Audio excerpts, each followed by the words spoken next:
రైతులకి నమస్కారం. తెలంగాణ రాష్ట్రంలో యాసంగి పంట సాగుకి సంబంధించి రాష్ట్ర ప్రభుత్వం పంట పెట్టుబడి సాయాన్ని అందించబోతుంది. దీనికి సంబంధించి రాష్ట్ర ముఖ్యమంత్రి వర్యులు రేవంత్ రెడ్డి గారు 2 శుభవార్తలను తెలియజేశారు.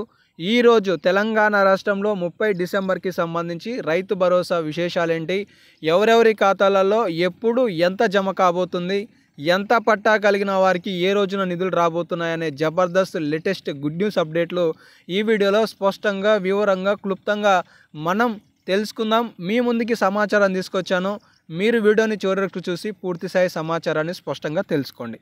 ఖచ్చితంగా అందరూ కూడా ఈ వీడియోని లైక్ చేస్తారని, మీ తోటి వారికి తెలిసిన సమాచారాన్ని తెలియజేస్తారని ఆశిస్తున్నాను.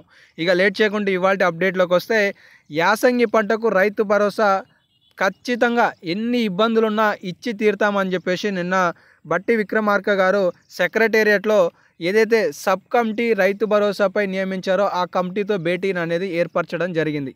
ఎన్ని ఆర్థిక ఇబ్బందులున్నా ఇచ్చి తీరుతాం, ఎకరాకు 7,500 రూపాయల చొప్పున ఇచ్చి తీరుతామని చెప్పేసి చెప్తున్నారు. ఇక్కడ గతంలో 5,000 రూపాయల రైతు బంధు ఉండేది. రైతు బంధు కూడా పంట పెట్టుబడి సాయం కింద రైతుల ఖాతాలలో జమ చేశారు. అయితే ఈ పథకాన్ని రద్దు చేసి తెలంగాణ రాష్ట్రంలో రైతు భరోసాని తీసుకురాబోతున్నారు. ఈ రైతు భరోసా అంశానికి సంబంధించి గుట్టలకి, పుట్టలకి, రోడ్లకి, చెరువులకి ఇవ్వడంతో దాదాపుగా 21,000 కోట్ల రూపాయలు దుర్వినియోగం అయ్యాయి. 21,000 కోట్ల రూపాయలు ఉండి ఉంటే ఇప్పుడు 2 లక్షల రుణమాఫీకి సంబంధించి సుమారుగా 40 లక్షల రైతుల ఖాతాలలో జమ చేసేవాళ్ళం. సో నిధులు సర్దుబాటు కాకనే ఎటు తప్పులు దొరలొద్దన్న ఆలోచనతో ప్రభుత్వం ఇలాంటి నిర్ణయం తీసుకుంది అని చెప్పేసి నిన్న మొత్తానికి రైతు భరోసా యాసంగికి ఇచ్చే అంశంపై బట్టి విక్రమార్క గారు చర్చించడం జరిగింది. అయితే ఈ నిధులు ఎప్పుడు రాబోతున్నాయి, అలాగే గుడ్ న్యూస్ అప్డేట్స్ ఏంటి అనే విషయానికి వస్తే, జనవరిలో విడుదల కానున్న చాలా పథకాలు, దానికి సంబంధించిన నిధులు అనే అంశాలకి సంబంధించి వెలుగు దినపత్రికలో ఈరోజు ఆర్టికల్ వచ్చింది. మొదటి అంశమే రైతు భరోసా. ఈ రైతు భరోసాని తెలంగాణ రాష్ట్రంలో సంక్రాంతి కానుకగా రాష్ట్ర ప్రభుత్వం విడుదల చేయబోతుంది. ఇలా ఎన్ని ఎకరాలకి సీలింగ్ పెట్టబోతారు అనేది అయితే ఇప్పటివరకు ఇంకా తెలియలేదు. దీనిపైన ఏం చెప్తున్నారంటే, ముఖ్యమంత్రితో చర్చించి తుది నిర్ణయం ఉండబోతుంది అని చెప్పేసి అంటున్నారు. వాస్తవానికి మొన్న దిశ దినపత్రికలో కూడా ఒక అప్డేట్ వచ్చింది. అదేంటి అంటే, ఎలాంటి సీలింగ్ లేదు, సాగు చేసిన ప్రతి భూమికి కూడా మేము రైతు భరోసా ఇవ్వబోతున్నామని చెప్పేసి.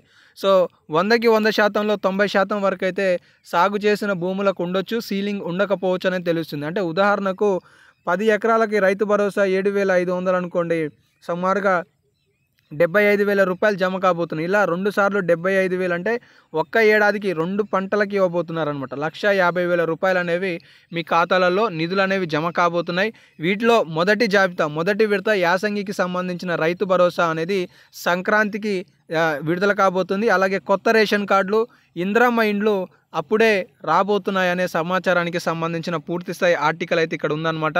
సో కాబట్టి తెలంగాణ రాష్ట్రంలో సీఎం రేవంత్ రెడ్డి గారు ఎన్ని కష్టాలు వచ్చినా కూడా ఈ రైతు భరోసా పథకంకి సంబంధించిన నిధుల సర్దుబాటు చేసి జనవరి నెలలో ప్రారంభించబోతున్నారు. ఇదే ఒక గొప్ప శుభవార్త అప్డేట్ ఈ సందర్భంగా మీకు తెలియజేస్తున్నాను.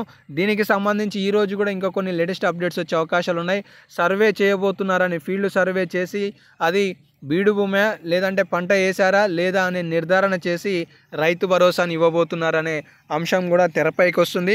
సో ఏ ఒక్క అప్డేట్ వచ్చినా కూడా మీకు తెలియజేస్తుంటాను. ప్రస్తుతానికి ఉన్న అప్డేట్లు ఇవి కాబట్టి మన ఛానల్ ద్వారా మిస్ కావద్దు అనుకుంటే సబ్స్క్రైబ్ చేసుకొని ఫాలో అవుతుండండి. ధన్యవాదాలు.